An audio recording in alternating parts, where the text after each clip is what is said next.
জয় রাধে, জয় নিতাই চৈতন্য।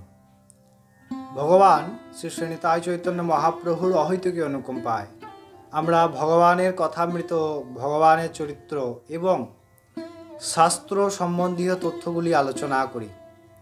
আজকে খুব গুরুত্বপূর্ণ একটি আলোচনা হতে চলেছে, তাই আপনাদেরকে অনুরোধ, যারা এই ভজন মার্গে বা ভক্তি মার্গে চলছেন এবং বুঝতে পারছেন না যে এগুলি সব শাস্ত্র অনুভূত বিষয়, শাস্ত্র উক্ত বিষয়, মহাপুরুষগণ যারা এই পথে চলছেন বা চলেছেন তাদের অনুভূতি, তাদের কথা, যে আমরা ভক্তিপথ বা সাধন পথে চলি, তার প্রধান শত্রুগুলোকে আমরা আইডেন্টিফাই করতে পারি না।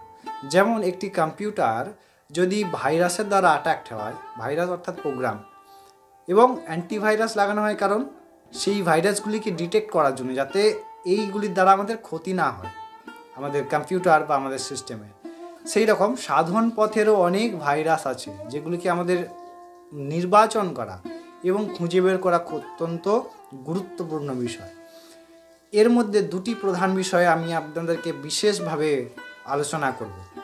প্রথম হলো যে এই ইন্দ্রিয়জনিত ভোগ, অর্থাৎ সাধক বা ভক্তদের এই ইন্দ্রিয়জনিত ভোগ কী করে। ইন্দ্রিয় আমাদেরকে সসুখ বাঞ্ছা, অর্থাৎ সুখের জন্যে টানে এবং তা আমাদেরকে ভগবত ভক্তিপথ থেকে এত সুন্দরভাবে টেনে নিয়ে আমাদেরকে নরকগামী করার প্রচেষ্টা করে।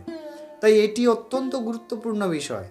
আর দ্বিতীয় হচ্ছে এই পথের প্রধান এবং অত্যন্ত খতরনাক বিষয় হচ্ছে যা আমি করছি বর্তমানে, যেটা হচ্ছে ভগবত কথা বলা। এই কথা বলার ফলস্বরূপ নরক প্রাপ্তি হতে পারে। কেন? কারণ এইখানে প্রধান বিষয় হচ্ছে সম্মান। আর মহাপুরুষগণ বলছেন যে এই সাধন পথের প্রধান বিষয় হলো সম্মানম অতি ঘোর গরলম। এই সম্মানকে গরল অর্থাৎ বিশেষ সঙ্গে তুলনা করা হচ্ছে। কিন্তু নিচ অপমানম সুধা, যদি অপমান হয় তখন তাহার সুধা, তা আমাদেরকে শুধরাতে চেষ্টা করে। কিন্তু এই যে সম্মান, এই সম্মান আমাদেরকে গরল অর্থাৎ বিষের মধ্যে পতিত করে। প্রধান ইন্দ্রিয়জনিত ভোগ সুখ এবং দ্বিতীয় কি না সম্মান। ধরুন আমি বলছি, আস্তে আস্তে কি হয়, ভগবানের কথা তো সম্মান প্রাপ্তি শুরু হয়। সবাই আমায় প্রণাম করবে, সবাই আমায় খুব মানবে, আমি সেলিব্রিটি, আমি অমুক। কারণ এই পদটি বা এই চেয়ারটি যা, যেখানে দেশের প্রধানমন্ত্রীও পর্যন্ত বা রাষ্ট্রপতি পর্যন্ত মাথা নিচু করেন, কারণ এটি ভগবানের কথা। সেটি আমি যে কোনো শাস্ত্র হতে পারে, যেটি যে কোনো ধর্মের হতে পারে, কারণ তত্ত্ব তো সেই একটাই। তাই এইখানে প্রধান আমাদের সসুখ বাঞ্ছা আর সম্মান থাকে। তাহলে এই সম্মানই আমাদেরকে সেই জায়গা থেকে পতিত করে কোথায় না নিচে। কিন্তু যদি অপমানিত হয়, তাই যারা ভগবানের ভক্ত তারা ভগবানের কাছ থেকে সম্মান চায় না, অপমান চায়। যারা খুব উচ্চ কোটিতে পৌঁছেছেন তারা বলে, প্রভু আমায় অপমান দাও। যদি সম্মান পায় তাহলে কাঁদেন, আমি কী দোষ করলাম আমায়। এগুলি সাধারণ স্তরে ধরা ছোঁয়ার, কারণ আমাদের এখন বিষয় থাকে যে আমি কিভাবে সম্মান পাবো, প্রত্যেকটি বিষয় প্রত্যেকটি জায়গায়। কিন্তু সম্মানই আমাদের, কারণ দেখুন এইখানে যা তা অহং বৃদ্ধি করে।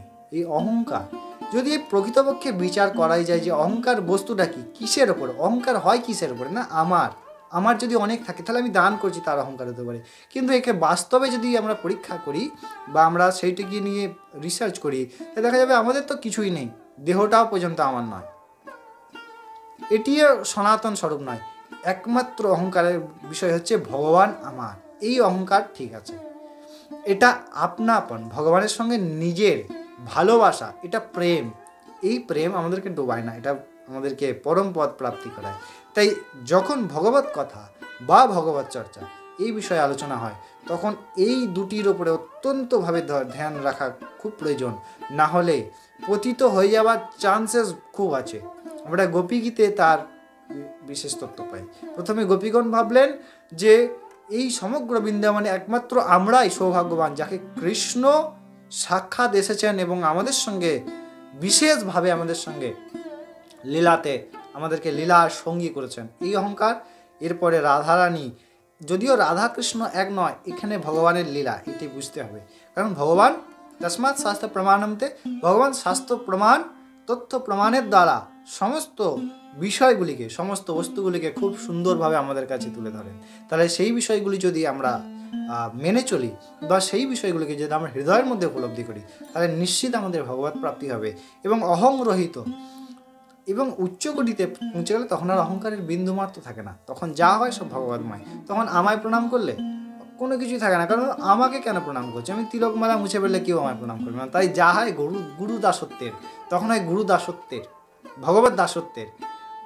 আবার এখানে একটা খুব সুন্দর বিষয় আছে, ভগবত দাসত্বের থেকে আরও উচ্চকোটির শরণাগতি হচ্ছে গুরু দাসত্বের। আমরা গুরু কৃষ্ণ ভেদ করি, গুরু কৃষ্ণ কিন্তু ভেদ না, গুরু এবং ঈশ্বর এক, সেই ঈশ্বরই গুরু রূপে আসেন, তাই ঈশ্বরের আগেও গুরু স্থান। আশা করি এই তথ্যটি আপনারা বুঝতে পেরেছেন। এই ধরনের আরও শাস্ত্রসম্মত আলোচনা এবং পুরাণ ও মহাপুরাণের তথ্য সাথে শ্রীমদ্ ভগবদ্গীতা কথামৃত পেতে আমাদের চ্যানেলটিকে অবশ্যই সাবস্ক্রাইব করে সঙ্গে জুড়ে থাকবেন। আপনার কোনো প্রশ্ন থাকলে অবশ্যই করতে পারেন কমেন্টে, এবং লাইক ও শেয়ার করতে ভুলবেন না। ততক্ষণ অনেক ভালো থাকবেন, সুস্থ থাকবেন। জয় রাধে, জয় নিতাই চৈতন্য।